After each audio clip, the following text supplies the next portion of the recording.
What's up, you guys? Welcome back. I'm like a little bit out of breath because I was trying to figure out how to do this setup because I am filming on my phone. So I wanted to make sure that the lighting was good and hopefully it looks okay. I'm on my new phone. So I'm using the iPhone Pro Max 16 Pro Max 16. So hopefully the clarity is nice. It better be. Hopefully the sound sounds good, which it better. But I had asked you guys on Instagram to send me some topics that you guys wanted to talk about. And I got a really, really good amount of topics. So I figured, why not answer some of these questions? I'm gonna keep all of them anonymous, so I'm not gonna like say the names of who asked, and we're just gonna get like very, very raw and real. And I'm going to be extremely blunt and extremely honest. You guys know I don't do BS. So if you're someone that's sensitive around could be controversial topics, then I'm not really sure, but we're gonna talk nitty gritty, real deal, and I'm just gonna give my opinions. Do I know everything about everything? No, I actually know nothing about anything. But I'm still just gonna give my opinions. Oh my God, I feel naked. I'm making bread, so I don't have my rings on and I feel crazy. But anyways, let's get into topic number 1. Do you have clients that have insecurities with their weight or body shape? So this person is referring to my styling business. I work with women and men of all ages, sizes, shapes, weights, all of that. I have had clients that have mentioned, oh, I had a baby recently and I'm not feeling my absolute best, or I don't know, just different insecurities that they may have. That doesn't necessarily stop me when it has to do with styling them, mainly because, and again, this is going to be very, very just like raw and honest. The insecurities that they have regarding their weight and or body shape aren't really anything that I can fix, because all I'm doing is styling outfits. Obviously, of course, like if someone tells me, I'm bigger up top and smaller on the bottom and I really want to learn how to like balance out my body shape because I don't like how unbalanced I am, I know what to do in order to kind of work out that body shape, because there are different body shapes and different things that you should avoid and or do when it comes to balancing out your body shape. But when it comes to like weight and things like that, there personally isn't anything that a stylist or anyone can do in order to help with that, because that's more of like an inside job, if that makes sense. There are things that I can help you with as far as like, okay, maybe you have like a lower tummy area that you're not like in love with. I can help you with like pieces that you can wear to hide that, or if, like I said, you're a pear shape or a triangle shape, I can help you balance that out. But there isn't really anything that I can do, because all I'm doing is helping you put the clothes together on your body. Everything else is kind of like an inside job, if that makes sense. I got a couple of questions about the kids topic, and I'm just gonna bunch those together. So kids, societal and family pressure to have kids, what are your thoughts? And the other one was, have you felt pressure to have kids? I understand if this is too personal. I personally am not offended by the question whatsoever. However, my boundary is extremely firm when it comes to this topic or this conversation. I don't think anyone should be asking anyone about children when they're having children, things like that. I have, family members, people like that are like, oh, you don't want kids? And I know that they're not asking in a malicious way or like a way that's going to like try to offend you or offend me. But I'm also very much the person that will be like, no, next. Like, it's just not something that I want to talk about, because it's not something that, I don't know, it's not something that I want to talk about because it's not a topic that I don't want to say is important to me, but I have said it many times to my own parents, to my grandparents, aunts and uncles, cousins, my siblings, because I have older sisters that have kids. Pretty much everyone around me has children. I'm one of the only people that does not have kids. Because I'm one of the only people that kind of hangs around, who I hang around, that doesn't have children, I get the question a lot. I get the, oh, come on, you're not gonna have kids. You and Tyler want kids? Are you guys gonna have kids? You guys would have such cute kids. You'd be such a good mom, blah, blah, blah. And those comments don't bother me, only because I have said it multiple times that I'm not interested really in having kids. Now, like I said, I'm very open to the topic because it's just not sensitive to me. But there was a point in my life where it was. There was a point in my life that even seeing like Mother's Day posts when Mother's Day would come around would trigger me so badly that I would have to like get off of the computer, or get off of my phone or get off of social media, because it was something when I was in my younger like 20s I wanted so badly. And I think with time and with the realization of what life really is, now that I have way more life experience than I did in my 20s, I don't see kids as just babies. I see them as a responsibility that you have for the rest of your life. I see the commitment and the sacrifices and the work that it takes to not only raise children, but to keep them safe, to keep them fed, to keep them housed, to make sure everything. And to be completely honest, with the way that things are happening in the world, in our country right now, if I got pregnant right now, I would be terrified. I would be absolutely terrified, because there is no protection to women. There's no protection to really anything. So I am very good in my decision of not having children. So is Tyler. It is something that obviously is a conversation that we have had multiple times. There was a point that we really, really wanted kids. We were for a very short amount of time trying. The amount of stress and the amount of tension and the amount of sadness and pressure that we both felt throughout that time truly was enough to turn me off of it so much. Like, it turned me off so much because I couldn't believe how consuming it was, how defeating it was, how just tense, all the things. It was just so many things. And once we got Leonard, and I know that dogs are nothing like children. I completely understand that children, that is a completely different demand. It's a completely different job load. I get that. However, the puppy stage is not for the weak. And I have had people that have children and have had puppies say that the puppy stage is harder than the newborn stage. The puppy stage for Leonard and Phoebe took me and Tyler out. And that stage was enough for me to be like, oh my God, like, this is a puppy that I can put in a crate when I have to go somewhere. With a baby, like, you have to take them everywhere you go. You can't leave them in a crate. Like, you got to take them where you go. So do I feel pressure? No, not at all. If I'm going to be completely honest, I am extremely happy and extremely, extremely fulfilled with me, Tyler, and our family of animals. Again, I know that most people would not consider that a family. That is my family, and we feel so whole, and I find so much joy in my pets and my dogs specifically, because the cats are a little bit different even though I have so many of them. We have a lot of responsibility, and my animals are very expensive. Getting their food is expensive. I have to constantly take them on walks. They need constant stimulation. I have to the training, all of that is plenty. And I personally am just really, really happy with the way that Tyler and I have set up our lives. We can do whatever we want, whenever we want. We don't have to sit there and figure out what to do with this kid. If we want to travel, what we're going to do. If ever we want to move, we can just up and go. So for me personally, I feel 100% okay. I can understand why people would feel pressured and judged and all these things because of society. And it's like, if you don't have kids, you're absolutely crazy. And if you don't have this longing desire to be a mother, then it's like you're out of your mind. And again, I come from a very big family. Pretty much all of my siblings have kids. I have 6 nieces and nephews. Like, there are kids everywhere around me. I have 2 godchildren. All of my best friends have kids. Like, I'm the only one. And all the moms that I do know are always like, if you're not 100% sure, then it is a no, because they are very real and they are very raw about it. They don't try to sugarcoat motherhood. They obviously love their children. Every mom that I know they're all the best moms in the entire world. Like, their kids are so lucky to have moms like them, but they are very, very blunt in the fact that, like, you will never have you again as long as these kids are basically alive, even as adults. So I take that as a very clear indicator that if I'm not ready to give up daily naps, if I enjoy coming out of, a long day and just laying down, if I enjoy me and Tyler wanting to get up and do a random thing on the weekend, we can do it. There are so many things that I love that we are able to do and we have the freedom to do that I know would be gone if we had children. Now, let's just say Tyler and I did get pregnant and we are not trying. There's nothing in me that wants to try at all. But let's just say something happened. We're not preventing. Let's just say something happened and I got pregnant.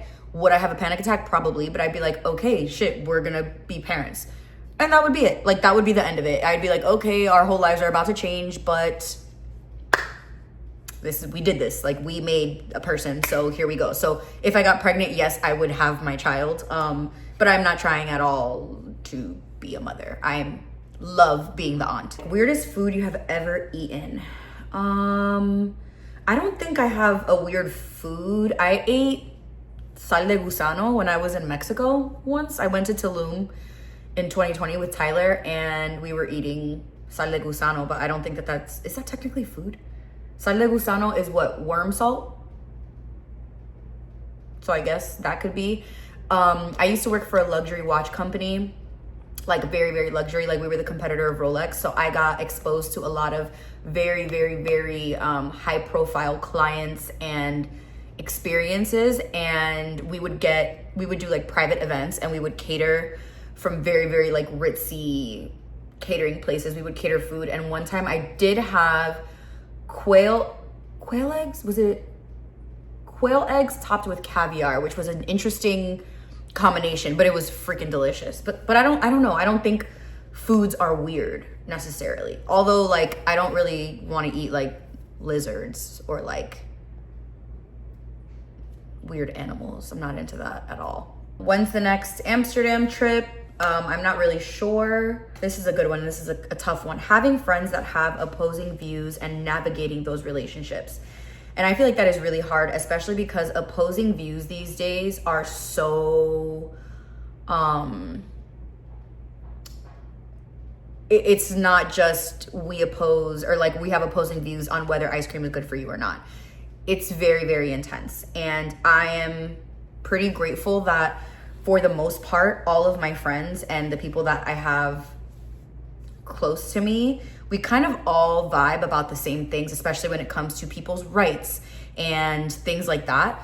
However, there are people that are in my life that I care deeply about that are way more conservative than I am. I am not conservative at all. I have some traditional-ish like values and thoughts, but I don't find myself conservative. I'm very much let people live their lives the way that they want to live their lives. If it has nothing to do with me, it is none of my business.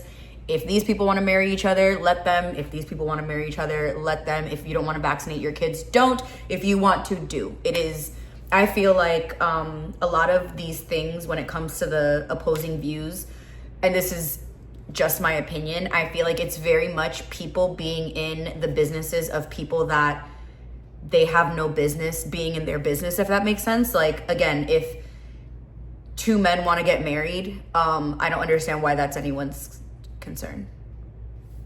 If two women want to get married, don't know why that's anyone's concern. If someone wants to call themselves they instead of she, sure. If you want to identify as an umbrella, live your life. Like, I just feel like the people that do care so deeply about, especially like more conservative views or outlooks on life, they're totally, they're allowed to have those views. Like, everyone's allowed to have the views that they want and the way that they think that their lives need to, I guess, like, go. But I just don't think that anyone, I don't think that your view or your where you fall in your beliefs, I think it's yours, and I don't think it has anything to do with anybody else. And I don't think anyone should be in control of how other people live their lives based off of their views, if that makes sense. So I do have people that are, like I said, more conservative, actually not really conservative at all. I just feel like people should be allowed to do and be and live their lives the way that they see fit for themselves, because I am not feeding them. I am not clothing them. I am not with them with their daily decisions. I don't pay their rent. I don't do any of those things. I don't know. I feel like that's really, really difficult, especially if any particular side is closed-minded, and that's what it is. I'm very, very open-minded. I've always been that way. I'm open to understanding why you believe what you believe. I'm open to understanding why you think what you think. I respect everyone's opinions, even if I don't agree with them. There are a lot of people that I don't agree with their opinions or how they think that life should be. I've had arguments with like my brother-in-laws. I've had things like with my parents even, where they think one thing and I'm just like, but why? Like, I feel like trying to understand at least is always better than completely like cutting the person off, because there is a reason why every single person believes what they believe, whether it's your belief or not. There's a reason why, whether it's trauma, whether it's how they were brought up, whether it's the circumstances that they were brought up in, their childhood. There's a reason why everyone chooses to believe what they believe. So I feel like as long as everyone has an open mind, then there's no reason to like not coexist. How did you find what you were meant to do? Did you stress at all? Okay, so I have done, if you know me and you've been either following along with me for a long time, I feel like I have lived a million different lives. I am going to be 34 in a month, and I feel like from graduating high school until now, I have been so many different versions of myself. I graduated high school. I thought I wanted to go to school for music, which sometimes I regret not doing that. Thought I wanted to go to school for music because I studied music throughout all of high school. Didn't end up doing that. Went to cosmetology school because I was like, I want to do all things beauty. Did that for a couple of years. Then I stopped doing that and I started in like the fashion industry and retail, and I worked for so many different retailers. I worked for Nike, I worked for Diesel, I worked for Michael Kors, I worked for so many different places. I've worked in the very, very high-end luxury space where like the most expensive thing I sold was like $48,000. And then like I've sold shoes. Like I've gone all over the place. And then I started YouTube. I started doing YouTube actually in my tiny apartment in New York, in my tiny room in my apartment in New York when I was 24 years old. I've been doing YouTube now for almost 10 years, which is mind-blowing. I always just noticed that everything that I was doing was getting me closer to what I do now, which in my opinion, in my personal opinion, I feel like I am here to serve people.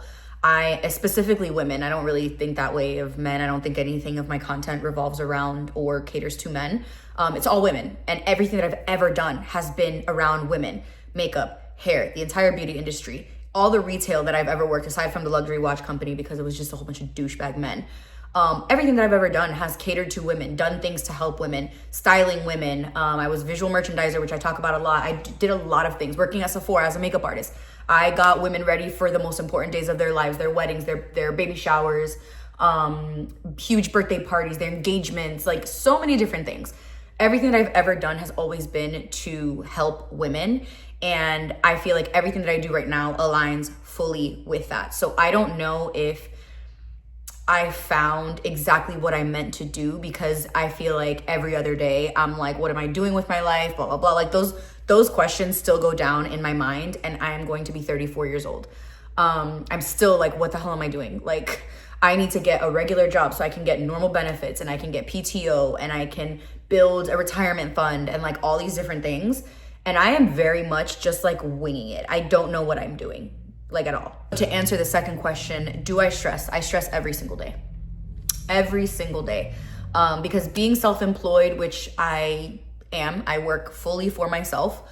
Aside, I do go to the shop. I manage Tyler's tattoo shop 3 days a week. So I guess that part, I don't really work for myself, but everything that I do online is under my LLC, like my personal LLC, like Ivana Cora LLC. Working for brands, creating content, doing UGC, posting YouTube videos, posting TikToks, posting things on Instagram, like to know it, Amazon storefront. All of those things go under my umbrella of Ivana Cora LLC, and I work for myself, and it is absolutely terrifying. It is absolutely terrifying because you never know when your next dollar is going to come in. You have to basically depend on outside sources for your money versus going to a job, clocking in, and knowing that if you're scrolling on Pinterest or clicky-clacking on your laptop, you're gonna get your paycheck, you're gonna get your PTO, you're gonna get your sick days, you're gonna get all of that. Would I trade it? I don't think so. And Tyler is constantly grounding me in the sense that he is also self-employed fully, and Tyler and I have such a flexible lifestyle because we both work for ourselves. We choose when we wanna work. And I am someone that I work nonstop. It is something that I've been trying for years to kind of like chill out. He's constantly telling me like, are you still working? And it'll be like 8 o'clock at night, and I will still be working because again, you never know when your next dollar is going to come in. You never know where your next dollar is going to come from. So you are literally trying to do as much as you can, post as much as you can, make as many reels as you can, do all of those things as much as you can to be able to make sure that the income is coming in so that your bills can be paid. So it is extremely stressful. But I feel like everything that I've done has kind of aligned me here because I'm posting videos about styling. I'm posting videos about hair products, all things that I'm very knowledgeable on because I went to school for these things. I have years of experience in all of these things. And I am super happy to share whatever knowledge I have to other women to help them. But I stress out every single day. Someone said, when guys ghost you and then block you, like WTF, grow up. Yes. However, it's been a really long time since something like this has happened because I've been with Tyler for almost 9 years. But if somebody ghosts you, you can cry, you can be mad about it, it can hurt your ego, all those things. Just think about the fact that now you are just that much closer to finding your person. If you ghosted me, that means you're not my person. Like, your person wouldn't ghost you. So if your person ghosts you, it's on to the next one. What are your thoughts on plastic surgery? Would you ever do it? So kind of like what I mentioned in previous questions, I don't have any thoughts on plastic surgery because I don't care. Like, I don't care what someone else chooses to do with their bodies. I don't care if you want a BBL. I don't care if you want a breast lift. I don't care if you want a tummy tuck, a mommy makeover, if you want your nose done, your lips done. I genuinely don't care. I think that people are beautiful regardless of the things that they choose to do. But I am not in someone's mind. And if someone is insecure about something and they want to fix it, pop off. Like, I don't care. Do I want to do any plastic surgery? I personally don't. There isn't really anything that I care that much about that I'm like, oh my God, I'd love to do this. I would love to get my boobs smaller, honestly. I'd love to be like a nice B cup, and having big boobs is exhausting. But other than that, I don't really care for anything, but I am not judgmental towards people that do. Like I said, I don't care because it's none of my business. How do you stay inspired as a content creator? And this is one of the things that falls under the stress category. As a content creator, your job is to be creative. And you would think if you're a creative person, that's something that should come very easily to you. I am an extremely creative, very, very artistic person. The logic side of my brain doesn't work very well. Me and numbers don't mix. Put me around music, art, fashion, colors, anything like that, and my brain is just going crazy. Like, I'm extremely artistic. I have been since I was little. And you would think, again, that things like that, like creating content or creating things, just comes whenever you want it to. And that is what I think is the biggest misconception.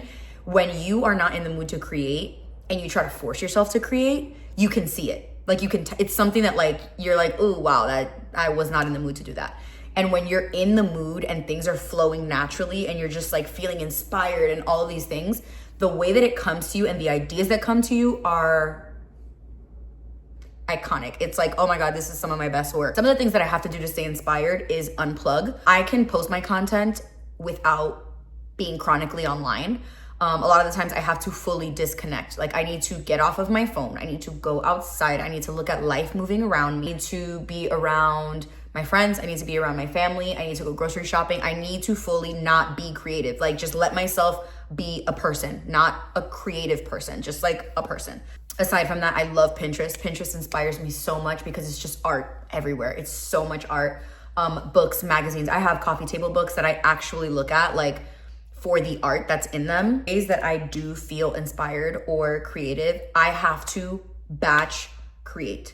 If I don't know when that wave of inspiration is gonna come again. So like yesterday and today, I have been feeling so good. So I'm just like, we gotta create. So I will film like 10, 15 different videos for the days that I know I'm not gonna wanna create. Like the first day of my period. I just want to melt into the couch on the first day of my period. I don't want to create anything. I'm not going to create anything. I have to see flowers. I need to be around colors. I need to people watch. I need to read. I need to look at art in books. I need to go on Pinterest and just look at pictures of things. Like, that's the best way for me that I'm able to stay inspired. Someone asked, what is a good signature scent? And I personally do not have a good signature scent to give you or to tell you, because I feel like one person's signature scent is not going to be another person's. I also just feel like scent and your fragrance is so incredibly, it's something that is such a deep part of like your personality and who you want to show yourself as.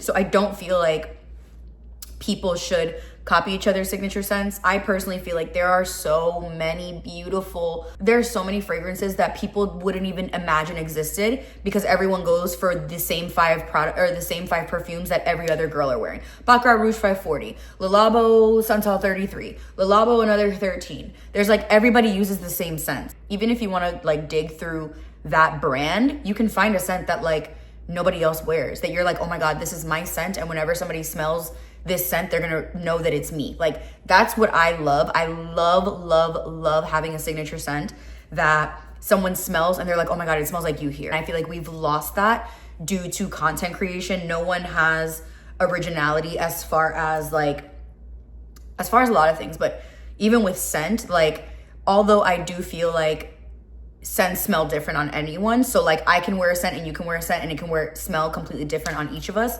I feel like a signature scent is meant to be discovered, and I feel like you can go on websites like luckyscent.com and twistedlily.com, and you can go through there and request samples of all of them and test out all these different samples. They're usually like $5. And just test out a million different scents until you find the one that you're like, oh my God, this is the one for me. So I don't have a good signature scent to give you, but I would suggest going on both of those websites, twistedlilies.com and luckyscent.com, and order samples of anything that you're interested in. What is the most important lesson that you took from a previous relationship? I haven't been in too many serious relationships. Like, before Tyler, there were 2, like real deal relationships. I would say maybe both of them. Previous relationships, lessons that I took from previous relationships. Don't ever be with somebody that is trying to change you or that thinks that they have ownership over you. One thing that I feel like me and Tyler are very, very good about is I don't try to change him. He doesn't try to change me. We are 2 complete individuals that chose to live our lives together.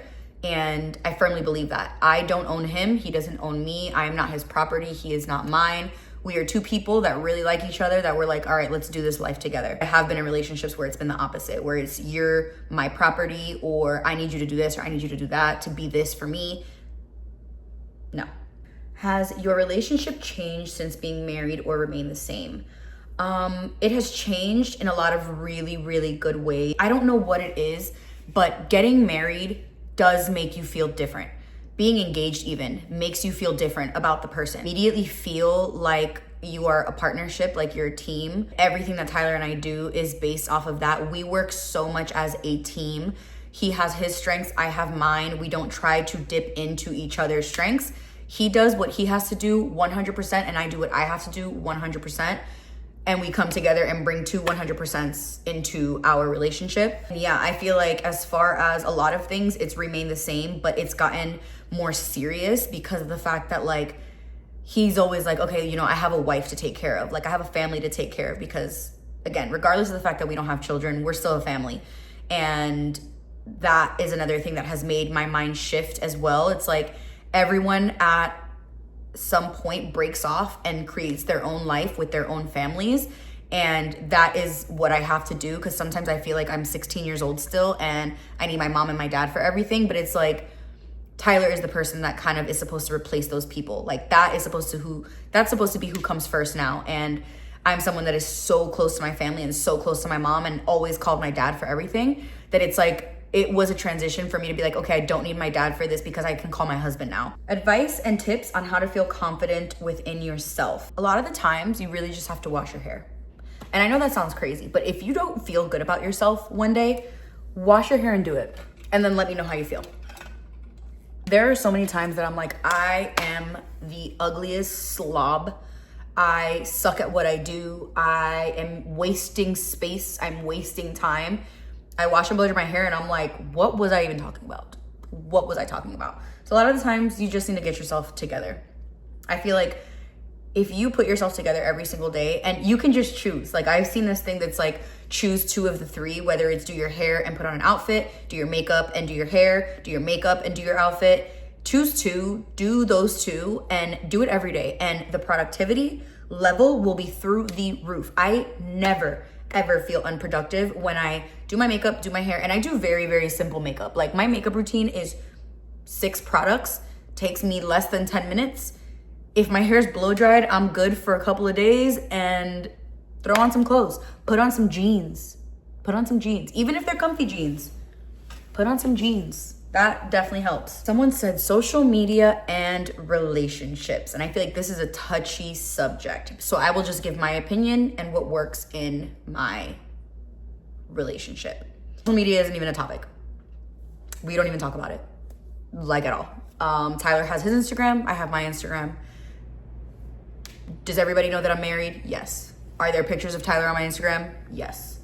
Do I post him every single day? No. There are months that I go without posting him because my Instagram is a business. It is not a shrine of me and my husband. Yes, there are pictures. I have wedding pictures. I have all of our travels. I have, pictures from holidays. I have pictures from birthdays, all that stuff.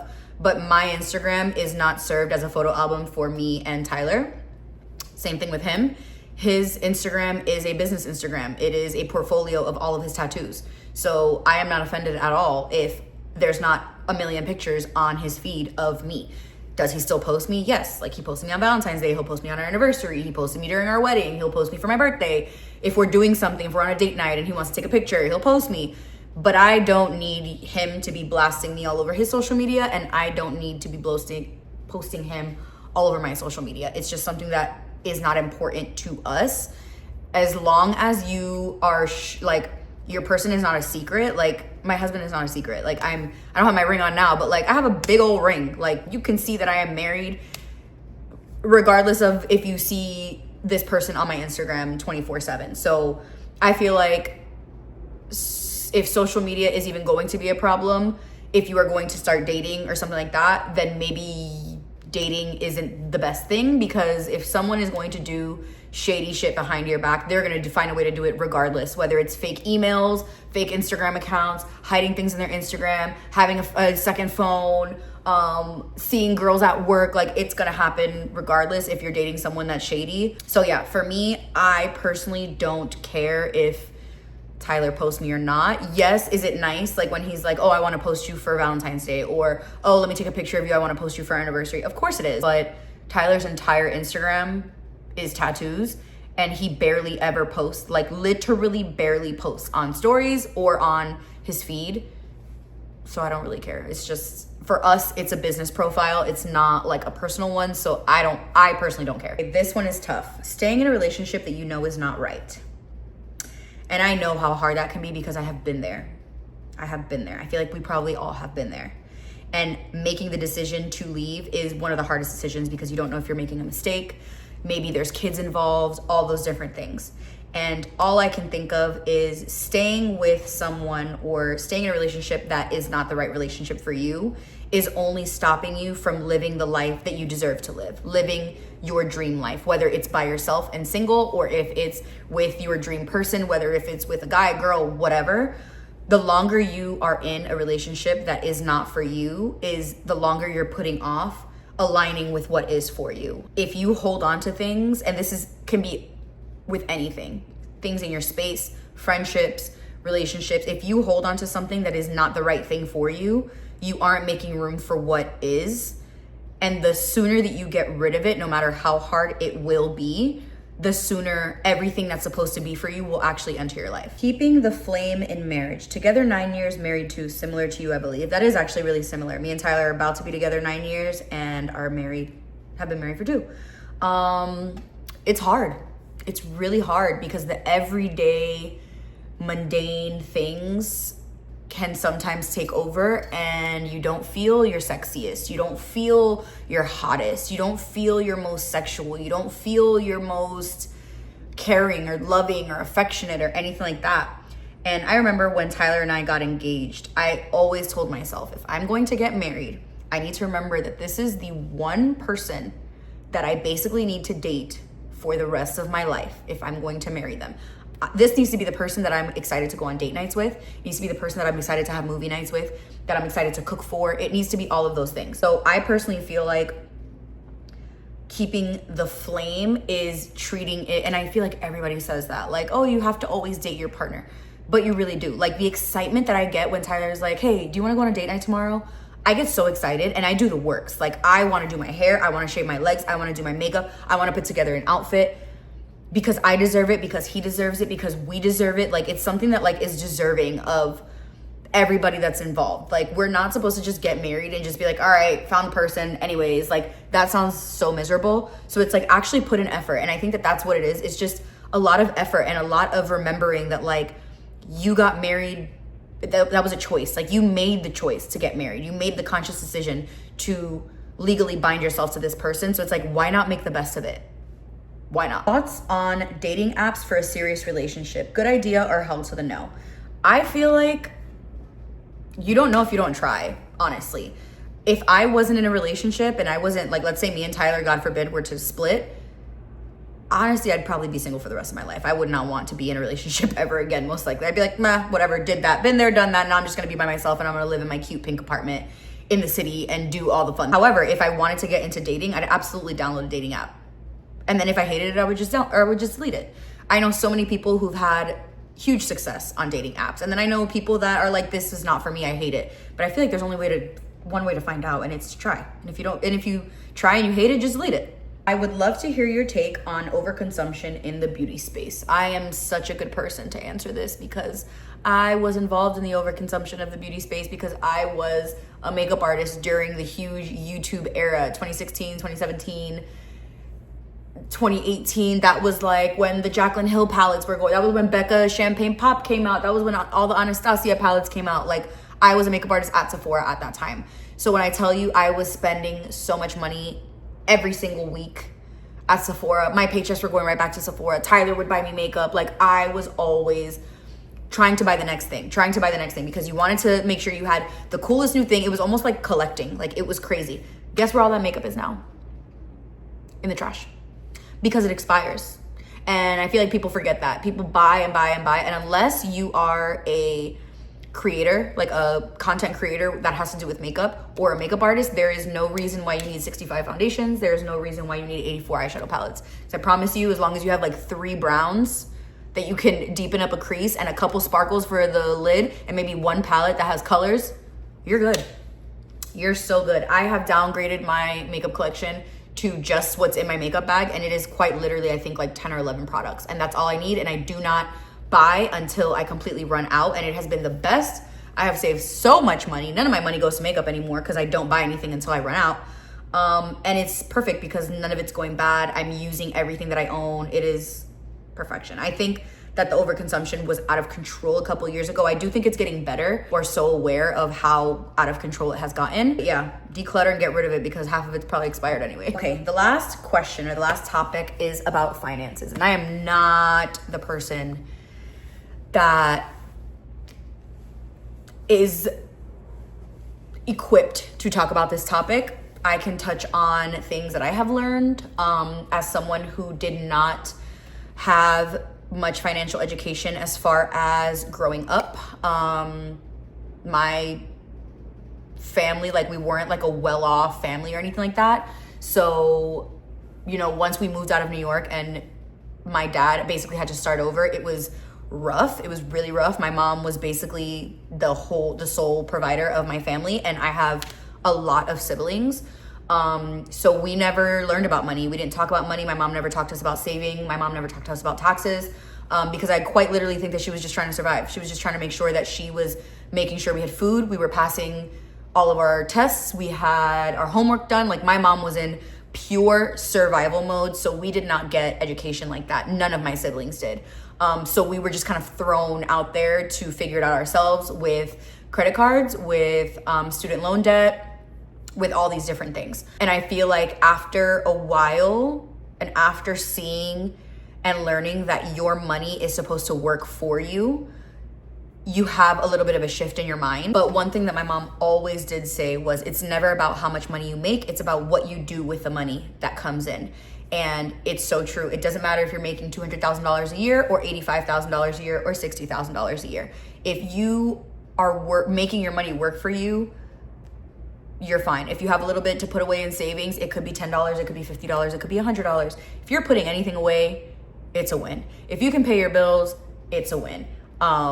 I have drastically cut down on my personal spending because I have a lot of financial goals. I have lots of business debt that I need to pay off. I have personal debt that I want to pay off. Thankfully, I don't have like an auto, like a loan, a car loan or anything like that. But I had a business, a product-based business that got me and my business partner into a lot of debt because who was gonna pay $40,000 for bodysuits to be made? We didn't have that, so we had to take out credit cards and loans and things like that. And now I'm paying that back, and so is she. And it's been awful, if I'm gonna be completely honest. It's been really hard. Why I'm doing so many no buys, which is why I only allow myself to buy one clothing item a month. I don't do hauls. You guys never see me do hauls. And yeah, I buy myself a couple nice things here and there. That's about it, because my whole focus is on basically paying off all the debt that I have so that my money can be mine again. Because right now my money is just going to other people.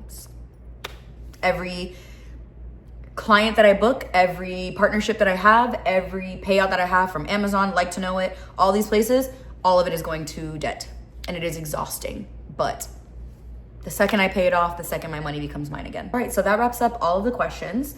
I would love to do a video like this again. I'll probably do another box, maybe in a couple of months, on my Instagram. So if you're not following me on Instagram, I'll leave it down below. I'm not sure if you guys even follow me on there, so I don't know if you were able to see that I posted that. But anyways, I hope you guys enjoyed, and I hope that if I answered your question or talked about your topic, that it was helpful in any way. Make sure that you are subscribed to my channel, and I will see you guys in the next one.